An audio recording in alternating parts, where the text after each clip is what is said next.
son testigos directos de la guerra civil. Se han reunido en Extremadura junto con investigadores y universitarios procedentes de todos los rincones de España. El objetivo, analizar la incidencia de esta etapa de la historia en la región. Algunos de los que aquí se sientan son familiares de personas que desaparecieron hace más de 40 años y todavía hoy siguen sin saber si sus tíos, padres o hermanos murieron o no durante la contienda.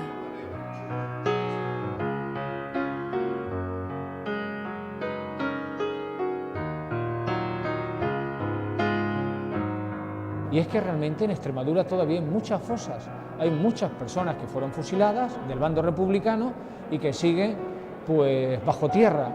Hay un movimiento en este sentido, en el cual nosotros como investigadores pues estamos incidiendo en qué lugares pues pueden existir esas fosas, y después pues hay un movimiento llevado a cabo por las asociaciones que tratan de rescatar pues esos cuerpos. En definitiva, es darle dignidad. Y hemos contado con la presencia, y de hecho hay un proyecto también simultáneo al nuestro, en la cual forenses pues se están ocupando de identificar esos huesos y, por supuesto, en la medida de lo posible, de tratar de ver qué personas fueron las afectadas.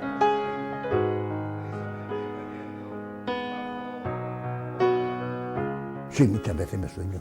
Yo me sueño muchas veces. Yo eso no lo olvido. Yo hay cosas que las estoy viendo.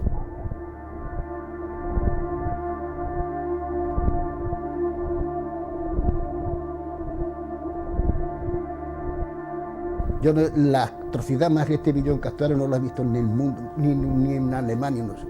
Durmiendo en barracones, en el suelo, como que queréis, no teníamos, ahí no había cama ni nada de eso. Yo he visto los campos de concentración de Alemania y tienen litera, allí litera nada en el suelo. Y cuando vino ese ya nos salíamos del barracón. La comida, los garbanzos, los tirábamos encima de la oralita así y sonaba como, a ver, cuando iba a empezar a cocer la olla, pues se acababa eso y duro más que cuando antes de cocerlo. Yo no he visto horrores más grandes que en el campo de concentración. Yo lo he visto cuando los veo ahí, que los alemanes, ¿verdad? Si nosotros no teníamos litera ni nada en el suelo. Nos tuvieron 6 días completos, 6 días, sin nada, ni agua, 6 días. A ver, muchos tenían porque eran de La Serena y le habían llevado los padres pan y esto, para que no se les estropearan, no se me olvida que lo partían y lo secaban al sol. Y ya lo secaban al sol, ya lo ponían al sol tendiendo y ya les duraba. Pero nosotros teníamos 6 días justamente sin comer 6 días.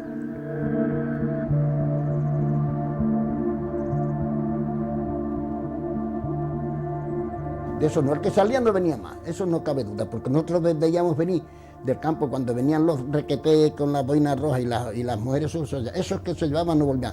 Y cuando iban a declarar, tenían allí puesto un potro y el que venía a declarar venía hinchadito todo, de las palizas. Que ya digo, uno, todos los remoleques de tierra, no podía, tenía que ir con un carrito el alcalde del pueblo de Alcocé. Eso se escapaba un poco los pobres. Pero ahí no había juicio ni nada. Ya digo, cuando iban a declarar,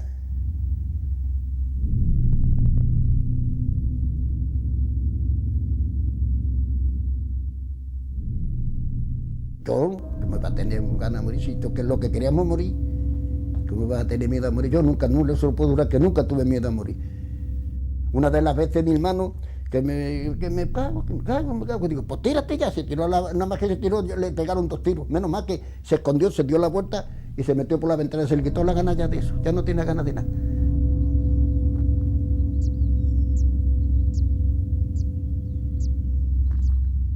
Se ve que le expropiaron, no hay dueño ahí, va a pararlo a la vía. Todavía está ido yo allí, está todavía, porque ahí había, que decían, que yo no lo vi tampoco, porque nosotros no entraba, hay una mina donde dicen que los tiraban, y una de las veces que los tiraron se llevó un soldado, lo cogió por las piernas y se llevó al soldado, pero nosotros no lo veíamos porque nosotros cuando me llegó una vez los periodistas y dicen, ¿qué me da yo ya si nosotros estábamos los barracones? Si cuando había saca, por ejemplo, estábamos todos dentro, íbamos a saber nosotros que se llevaban a esos muchachos allí.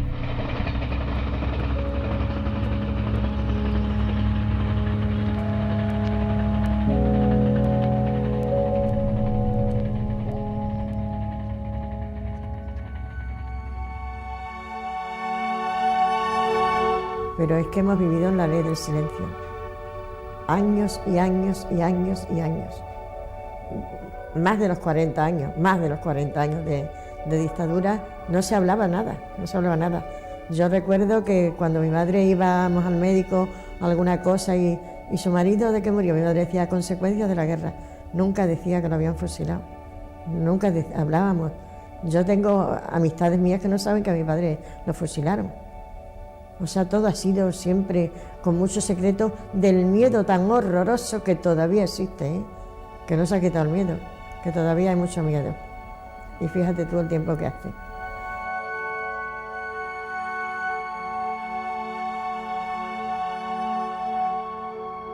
Lo prendieron en el camino, en un pueblo cercano a Cabezas del Buey.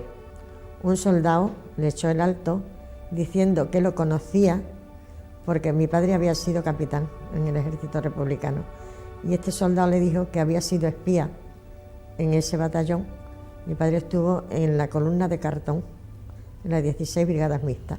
Y este soldado había sido espía y lo conoció. Entonces lo llevó al puesto de guardia, le dijo que lo conocía, que había sido capitán en Zona Roja, y allí lo maltrataron, le pegaron, lo tuvieron sin comer y sin dormir un montón de días, y de ahí se lo llevaron a la cárcel de Mérida, que fue donde estuvo unos 4 meses. Y luego de la cárcel de Mérida se lo trajeron a Badajoz, le formaron consejo de guerra en el mes de septiembre y lo condenaron a muerte.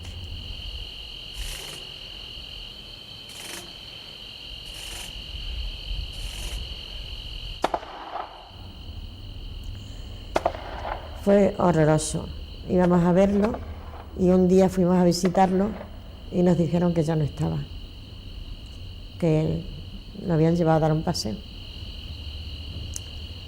Entonces él había escrito un diario, cuando ya sabía que empezó a escribirlo el 13 de abril, me parece. Lo fusilaron el día 4 de mayo, que sabía ya que su fin estaba próximo. Y ese diario llegó a manos de mi madre. Los presos se dedicaban a hacer trabajos en la cárcel y en unas zapatillas, en unas alpargatas nuevas, entre las suelas de las alpargatas, entraron los papeles y así llegaron a manos de mi madre.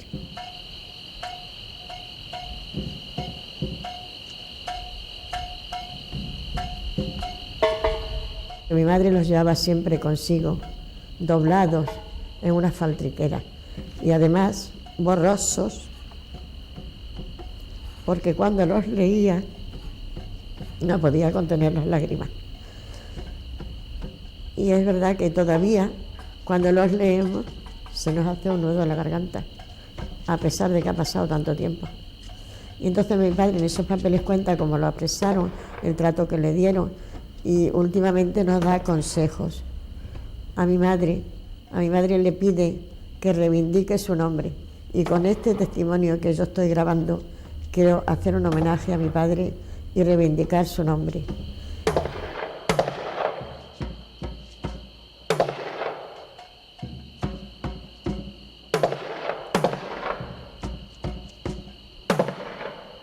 Después en la cárcel, pues las carencias. Al principio decía que se le podían mandar una manta, que se le podía mandar un saco de paja, porque se conoce que en esa cárcel no había donde acostarse, ni camastros, ni nada.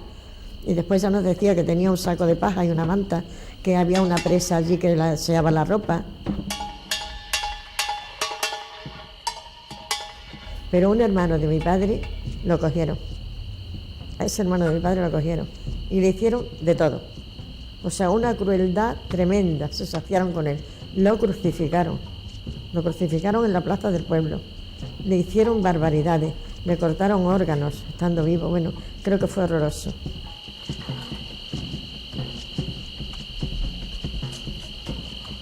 Pues le pegaron con una vara y lo tenían sin comer. Y lo insultaron y le amenazaron. Pero palizas le pegaron, muchas palizas. Porque lo que querían era llevárselo al pueblo para hacerle lo que le habían hecho a su hermano, más o menos.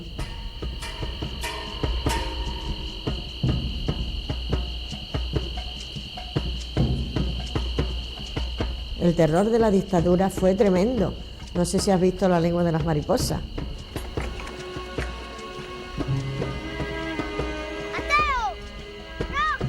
Pues imagínate, aquella familia sabía que el maestro era bueno. Y mi familia sabían que mi padre era bueno, porque había hecho muchos favores y era una buena persona. Pero no podían decir yo soy familia de fulano. Porque si querían, por miedo, porque si querían salvar la pellica, tenían que decir que ese era malo.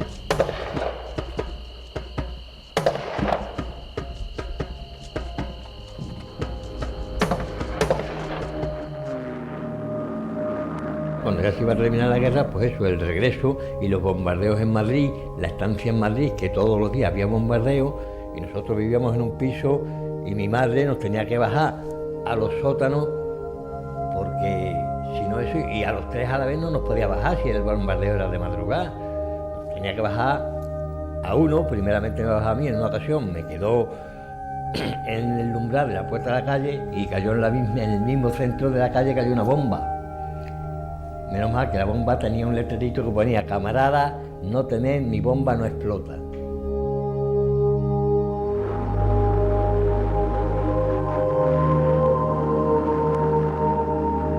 Nosotros nos fuimos a Castuera, como ya comentó mi hermana, y allí, estando en Castuera, todos los días se presentaban los aviones a bombardear, todos los días.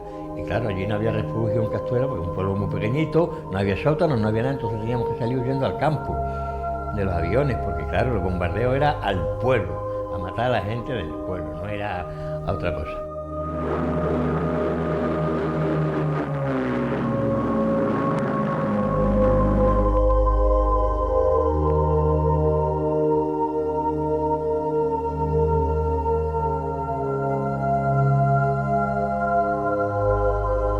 Recuerdo que en el 18 de julio, el mismo 18 de julio, llegaron a la puerta de mi casa y aporrearon la puerta. Y salimos, abran a la Guardia Civil. Entonces salimos los 5 hermanos y mi padre y mi madre. Mi madre con mi hermano el chico, que tenía 9 meses en brazos. Y nos pusieron con las manos en alto, arrimados a la pared. Y entonces allí mi madre llorando, mi hermana llorando, el niño llorando. Y entonces, pues nada, venga, tal, no, otro, tal, no queremos nada, tal, solamente se va a venir con usted, tal, usted es Pedro Suárez Santos, ¿sí? Tal, pues venga, pues viene. Y se lo llevaron y nosotros ya nos metimos en casa.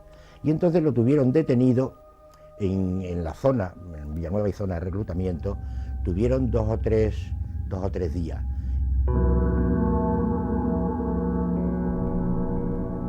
Cuando estaba la Guardia Civil y los falangistas, que estábamos nosotros en la puerta, así en la pared de Villanueva de la Serena, la calle Herrera es una calle que en un momento determinado hace un poco así. Es una calle muy larga y hace un poco así. O sea que desde aquí no se ve nada, pero de pronto se empiezan a ver las casas porque la calle se tuerce. Entonces se abre una de aquellas puertas y uno de los falangistas que estaba allí vio a los curiosos que miraban para acá y entonces hizo así con la pistola y pegó un tiro. El tiro iría al 5.º pino y se cerró la puerta con eso. Y entonces de pronto mi hermano el mayor, José, es el que llevaba a mi padre pues la muda, limpio, la comida, y al tercer día de llegar allí ya a la zona le dijeron no, ya se puede usted marchar, que su padre ya no está aquí. Entonces claro, pues vino, todos lloramos porque no sabíamos qué, nos habían oído disparos, por lo tanto, y ya pues nos enteramos de que se habían ido por Miajada a Cáceres, porque Cáceres ya era zona de Franco. Por lo tanto, de mi padre teníamos noticias que estaba en Cáceres, no habían intervenido en la guerra, no había hecho nada. Y entonces le escribíamos, como digo, a través de la Cruz Roja Internacional Suiza, y una carta de Badajoz, de Villanueva a Cáceres, pues tardaba a lo mejor 1 mes y medio o 40 días, venía abierta y viceversa, de Cáceres aquí era exactamente igual, ¿no? Venían pasadas por las 2 censuras.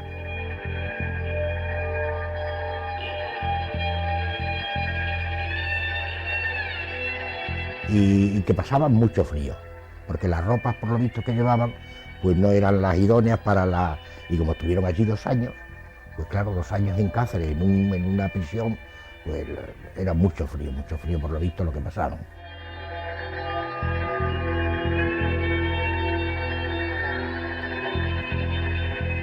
llegan allí y cae Villanueva de la Serena, y entonces ya traen a todos los presos que estaban allí en Cáceres, los llevan a Villanueva de la Serena. Y sin juicio, sin haber hecho nada, sin nada de nada, pues de pronto pues lo fusilan.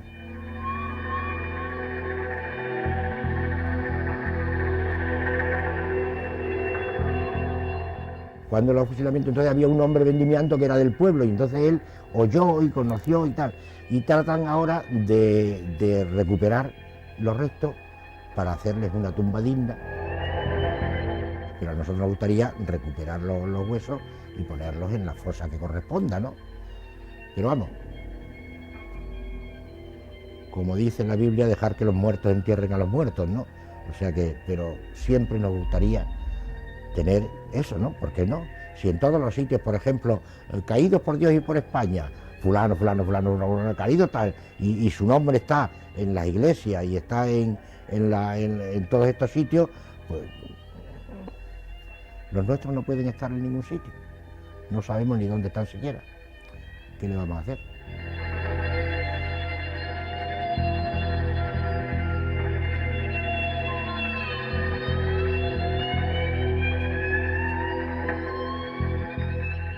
Como nos dejaban de matar hasta los gatos y los perros que habían por la calle, vienen un día dos guardias civiles por la calle, por la trasera, y por la trasera estaban mi tía Luisa y yo, una tía mía. Y dice, bueno, que venimos aquí preguntando por el señor Antonio, por la gira, y dice, ¿qué quieren ustedes? Se empezó a discutir mi tía con ellos.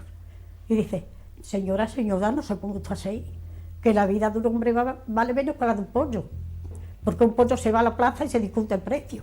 Y a un hombre se le pega un tiro, se le tapa la tapa los sesos. Así se lo digo. Y como mi padre era tan bueno, pues, sí está, se ha acostado. Estaba acostado a la siesta, dice, pues diré que lo estamos esperando. No volvimos a ver nada. Se pone por las botas altas que tenía y se vistió con cudo, salió. Dos guardias civiles esposados, como aquel que había hecho algo. Uno por arriba, otro por abajo. Bueno, de que se lo dijera con mi madre que tenía mucho genio, era buena pero era más lista, tenía más genio que mi madre. Pues tuvo valor para ir a hablar con él, para despedirse de él. Y conforme le entró y dice, Mercedes, no llores, dice, porque no sabe lo que hace. Perdónalo, que no sabe lo que hace. Dice, y no consientas que tus hijos se metan en política, que yo solo por ser republicano me van a matar. Así. Y de esa confesión, mi madre le salió algo malo y murió muy joven también, en el vientre, porque por lo que vio.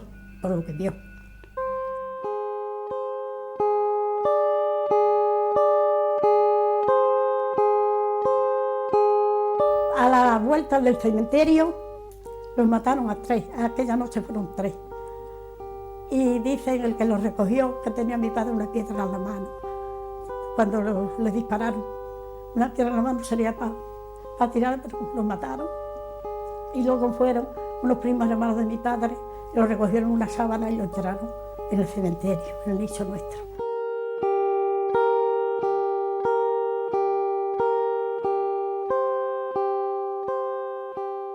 La misma noche que lo mataron, teníamos arriba, en el doblado, Escuela Nacional de Niñas, que ahí está la foto. Y entonces aquella misma noche se plantaron en el mismo medio de la calle, con las puertas en par en par de la calle y del corral, cantando cara al sol, dando golpes a las puertas, sacando los bancos que teníamos arriba al doblado de las escuelas por el medio de la calle, nosotros todos los niños llorando, a los lados donde me escondí debajo de la máquina llorando, pues eso fue. Después nos expropiaron los bienes. A mi madre esperaban a las mujeres, ¿sabes? Y fueron a apelar a mi madre también, pero mi madre dijo que el que quisiera que se echara para adelante. Que fuera, pues no fueron a apelarla. Se las llevaban al medio de la plaza y las pelaban, y le ponían un lacito aquí y otras, en fin, se reían. Antes de matar a los hombres, hicieron todas las judías del mundo, antes de matarlos. Y con las mujeres, si no las mataron por un pelo, pero las hacían de padres y se reían de ellas, y con un lacito en la cabeza con peladas, mira qué bonita iban a estar. Y sin me se las purgaban todas las perrerías del mundo, hicieron con las mujeres, menos matarlas, pero poco más o menos.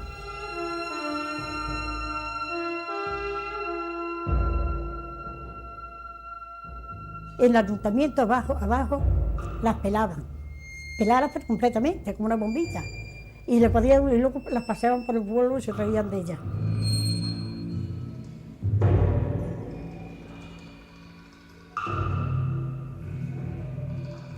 Hay cosas ya que no me acuerdo, pero que es mejor no acordarse, porque es que no tienen escrúpulo ninguno. Ese hombre era un santo, pero por eso lo mataron, porque hacía bien por los pobres.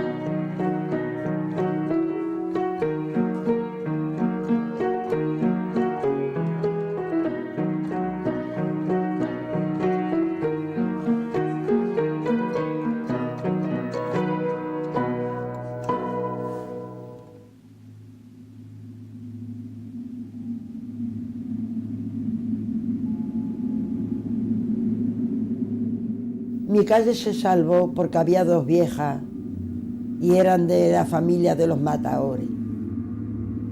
Pero otras calles diferentes le caían hasta las puertas. Y abre la puerta, le decían mucho.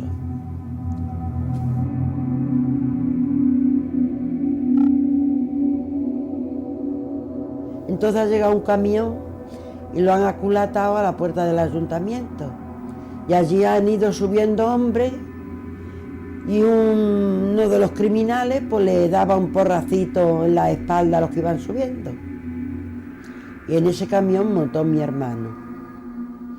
Y de ahí se vinieron a la casa de tío Perico Sánchez. Pero ya los que subieron de la casa de tío Perico Sánchez iban más muertos que vivos, porque la habían pegado. Y hasta los de ahora no sé dónde está, con 67 años que hace. Y no hemos podido saber ni averiguar dónde están, porque dicen que están en las paredes del cementerio de Mérida. Pero como no lo hemos visto, pues no lo sabemos. 19 hombres que se llevaron juntos.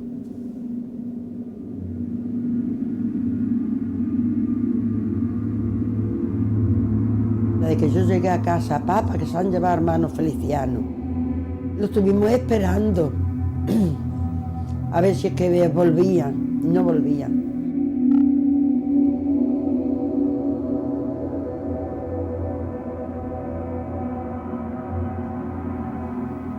Luego tengo otro que murió en las Flechas Azules, en Alemania.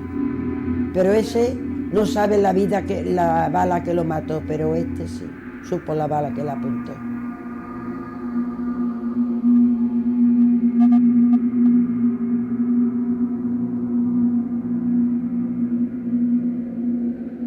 Todos los días mataban, pelaban a las mujeres, le ponían cartel, le hacían coletitas.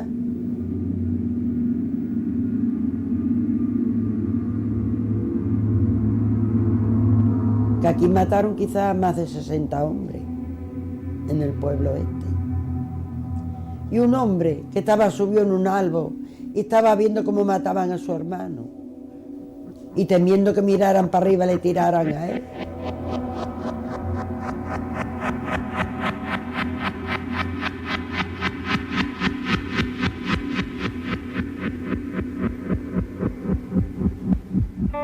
Aquí todo lo mal los ha hecho de la gente del pueblo. Los de la guerra pasaban y no entraban siquiera. Aquí ha sido el pueblo el que ha matado y el que ha hecho tantísimos destrozos.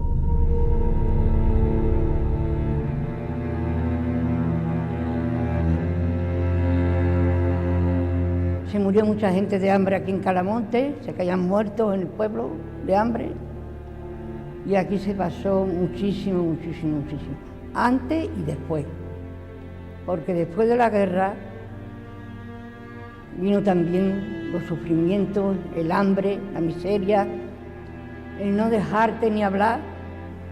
el no dejarte ni hablar, porque no te dejaban ni hablar siquiera, porque eras roja por todos sitios te señalaban.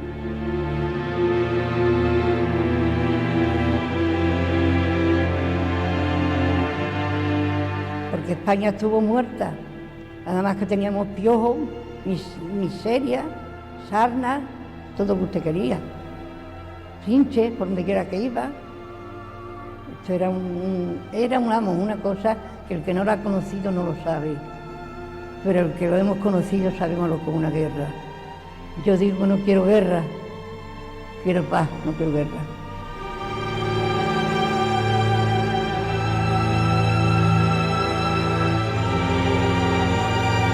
Nos hacían de cantar cara al sol, levantar, hacer la seña del patio, que era así, y cantando la seña del cara al sol con la camisa nueva.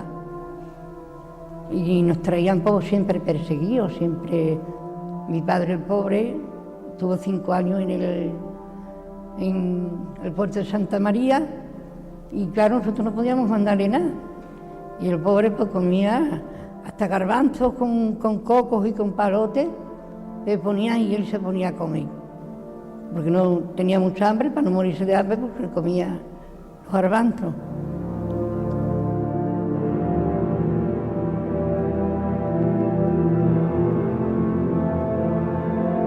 Y a mi padre lo encerraron porque mi padre era teniente alcalde de Calamonte en la guerra. Y a mi padre lo castigaron muchísimo por eso. Le dijo que se presentara cuando el que no tuviera sus manos manchadas en sangre, y como él no había manchado sus manos en sangre, pero claro, como tenía el cargo que tenía, pues por eso le salió pena de muerte. Lo tuvieron un mes apartado en la celda, hasta que le averiguaron que pidió revisión de causa, y le salió luego 30 años y un día. 30 años y un día que fue a cumplirlo al puerto de Santa María.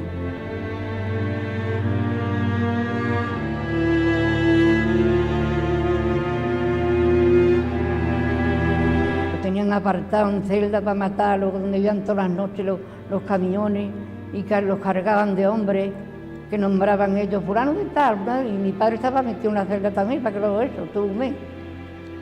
Y es horroroso, vamos, lo que pasó, lo que padeció.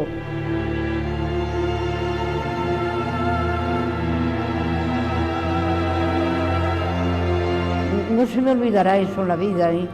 Sacar y decirte, di dónde está tu padre si no te vamos a matar. Y yo sabía que estaba metido debajo de la cama, debajo de la camilla, ¿cómo no iban a cogerlo? Si estaban por todos sitios buscando, ¿cómo no iban a andar a la camilla?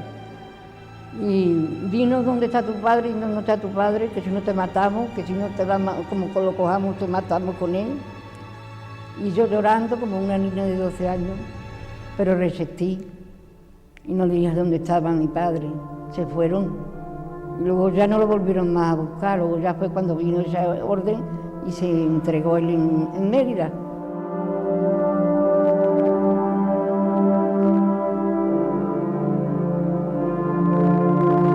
No lo mataron. A los 5 años le dieron larga del puerto de Santa María. Ya ha vivido 95 años. Ha muerto hace 12 años. Y siempre estaba con lo mismo. Le decía a mis hijos, hijo, no avergonzaros porque os digan que tu abuelo ha estado en el puerto de Santa María, que yo lo llevo a mucha honra, que yo puedo ir con mi cabeza muy descubierta. Y os lo tienen que decir, que yo está preso, pero no por nada, nada más que por una idea. Por eso me metieron en la cárcel. Y han matado a muchos hombres por eso.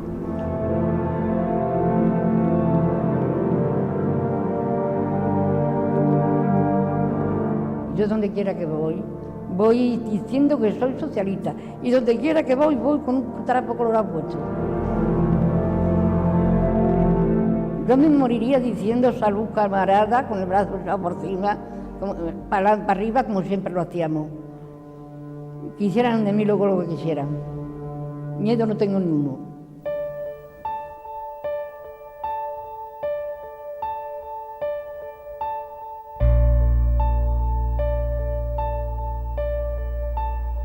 Queipo de Llano pues solía decir: cuando nosotros lleguemos, por cada uno que habéis matado, yo ordenaré matar 10.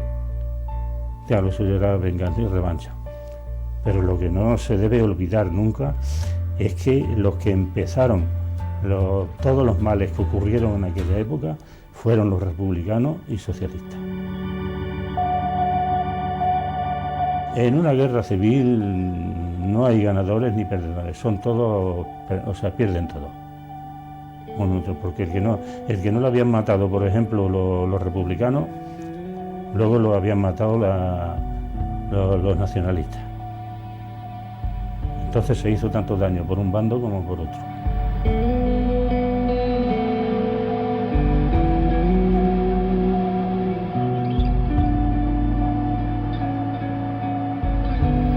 En todas las familias pues había personas huidas.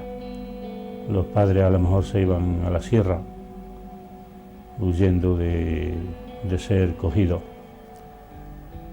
Luego los milicianos pues perseguían. Y yo lo que más recuerdo fue el momento de decir: vámonos del pueblo. Mis dos hermanos y yo pues nos turnábamos siendo llevados a hombros por mi padre y mi madre. El primer saltito que dimos fue a una casita que hay allí cerca del pueblo, al lado de un cerro muy célebre llamado Cerro de la Cabezuela, que luego, después de la guerra, pasó a ser reconocido como Cerro de la Muerte. Allí pues recuerdo los sonidos de ametralladoras, de la aviación. Recuerdo haber contemplado algunos aviones, sobre todo uno grande que le llamaban La Pava. Yo creo que sería algún bombardero que se dirigía a los pueblos para soltar las bombas. Recuerdo también que las bombas alcanzaron el cementerio, y alrededor del cementerio pues aquello estaba lleno de metralla, calaveras, huesos, o sea que todo había salido allí al intemperie. De allí saltamos empezamos nuestro éxodo hacia Cabeza del Buey, de Cabeza del Buey a Lerechá, de Lerechá a La Castuera, de Castuera a Monterrubio.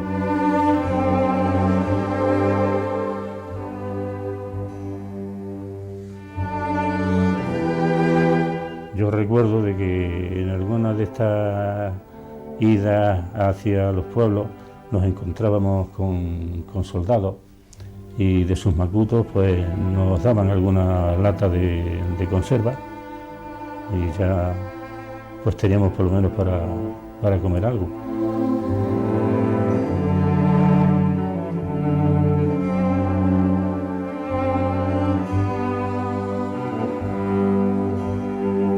Y luego esa frialdad, primero los encarcelamos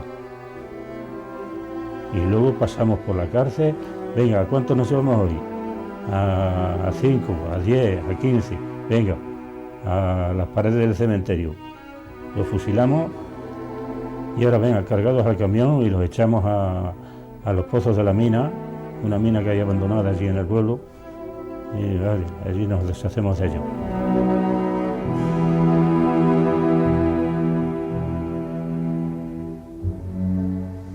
Lo más desagradable de allí, de nuestro pueblo, fueron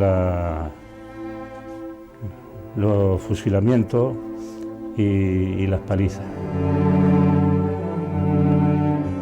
Tengo entre los apaleados a un tío hermano de mi padre, sacerdote, que junto con el párroco del pueblo fueron bastante apaleados, de manera que el párroco pues murió luego a causa de las consecuencias del apaleamiento. Mi tío se salvó porque era más joven y yo creo que pudo sobrevivir a las heridas. Se metieron con la iglesia, destrozaron todo lo que había dentro de la iglesia, imágenes, objetos sagrados, vestimenta, archivos, todo eso lo quemaron, lo destrozaron. ¿Qué culpa tenía todo eso? Estos eran los mozalbetes que los cogían y venga, hay que repetir esto. Bueno, vamos a repetirlo. Si los curas y frailes supieran las palizas que vamos a dar, estarían todo el día gritando libertad, libertad, libertad.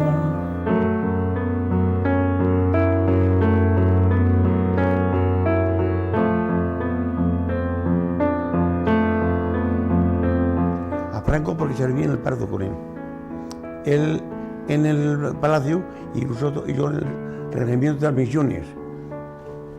Y estuvimos allí y a mí me tocó de guardar, estaba las cortas de los moros allí guardándolo a él.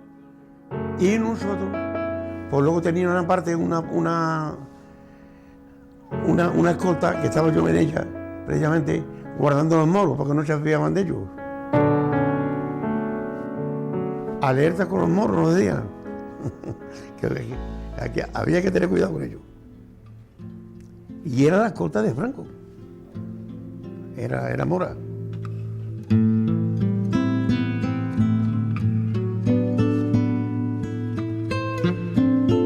Cuando pasábamos nosotros hambre, ¿cómo estarían los demás? Toda España. Si nosotros precisamente estábamos en el sitio mejor que había, claro. Fuimos a por vacas, a por 11 vacas, a Casavieja, provincia de Ávila. Y las llevamos 17 pueblos, pasamos, andando, en 2 días. Otro yo, de Badajoz. Y creíamos nosotros que era para la granja nuestra, y luego era para la granja de Franco.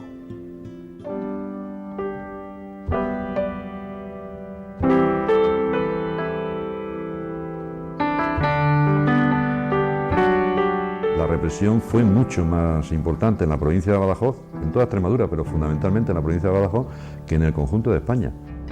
Desde marzo hasta agosto o septiembre del año 1936, en la provincia de Badajoz no hay terratenientes. La tierra pertenece a los campesinos, a los jornaleros, y había que quitarle las ganas, desde el punto de vista fascista, había que quitarle las ganas a esta gente de volver a las andadas, o a sus hijos o a su descendencia. La sublevación empieza el 18 de julio. El 4 de agosto aproximadamente ya están en Extremadura, en Llerena. El 7 en Almendalejo y el 11 están en Mérida. O sea, el recorrido es rapidísimo y, vamos, veloz. Es lógico que sea tan rápido porque el ejército era muy amplio. Venían tropas moras, legionarios, y venía también en lo que es el ejército, la artillería y la infantería española. Cuando cae Mérida, el día 11, día 12, día 13, la población, gran parte de la población de Badajoz huye de la ciudad. Hay muchos que prefieren estar dentro porque dicen que esto no va a ser tomado jamás, pero hay otra gente que huye de la ciudad y hay caravanas de horror, caravanas de miedo, sobre todo hacia la frontera portuguesa. Un error porque en Portugal gobernaba otro fascista, gobernaba Salazar, y a mucha de la gente que va, no ya militares, no ya solamente luchadores, milicianos, soldados, sino a la población civil, la devuelven, no la dejan pasar y la devuelven hacia Badajoz, y muchos de ellos pues morirán después fundamentalmente en la plaza de toros.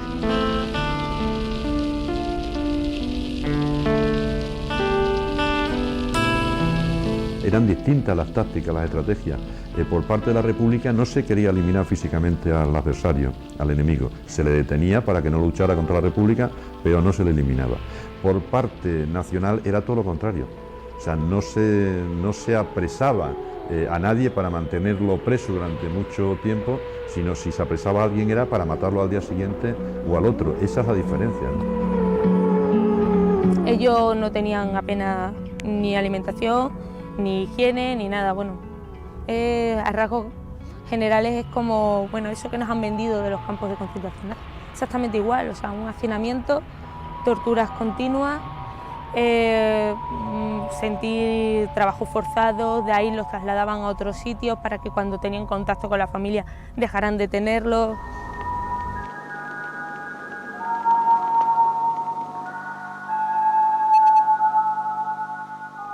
En todas las grandes ciudades extremeñas fueron masacradas también muchas mujeres, sobre todo jóvenes. Nos dicen que a los judíos en Alemania, en Polonia, los marcaban con una cruz o con algún método de esto para que cuando fueran por la calle supieran que estaban marcados, que eran judíos. En la ciudad de Badajoz se marcó sobre todo a las mujeres, las que quedaban, con un brochazo, con una cruz. Le hacían una cruz, un brochazo de pintura roja. Las mujeres, por ejemplo, sí que estaban separadas de los hombres, pero también iban a otros centros de hacinamiento. Las Ventas, en Irún, en la zona del País Vasco, Navarra, Cataluña, también las tenían segregadas. Y lo que se intentaba era eso, separarlo lo más que se pudiera a la familia.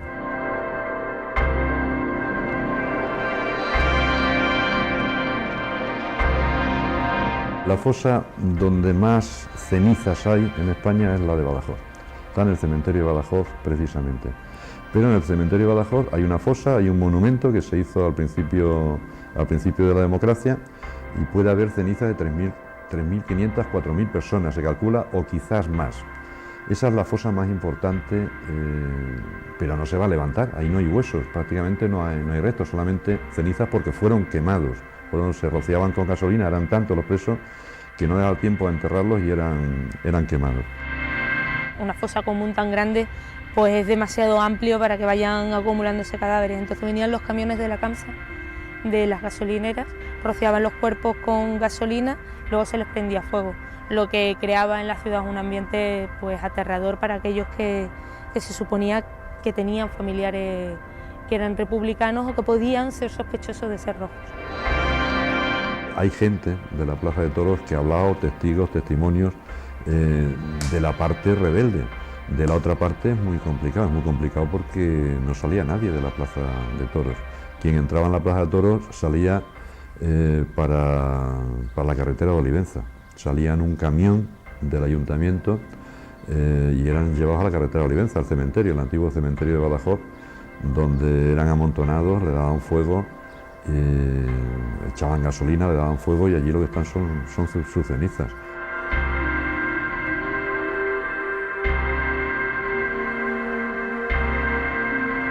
Fusilaban todos los días, menos el domingo, porque era el día del Señor.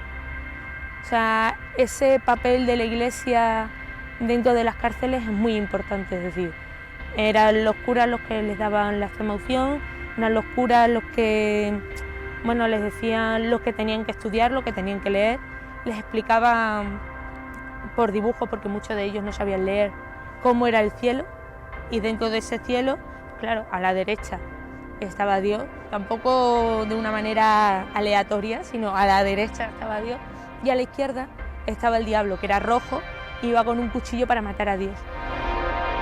El día 14 por la mañana habían muerto cerca de 2.000 personas ya en la ciudad de Badajoz y una semana después habían muerto en torno a 4.000 personas. ¿Lo digo yo? No. ¿Lo dicen los periodistas? No. Lo dice el propio teniente coronel Jauwe. Responde a los periodistas, entre ellos a Marcel Dane, a Jas Bertel y a Mario Neves, que podían haber sido en torno a 2.000 ya la gente que había muerto en la ciudad de Badajoz. Y a Whitaker, un tiempo después, una semana después, le dice el propio, sin decirle a nadie cuántos han muerto en Badajoz, el propio Jauwe da una cifra. Dice, hemos matado a más de 4.000 personas. Hemos matado a 4.000 personas porque si no, Badajoz hubiera sido rojo otra vez y no podía llevar 4.000 prisioneros en mi columna cuando tenía que llegar a Madrid rápidamente para conquistarlo.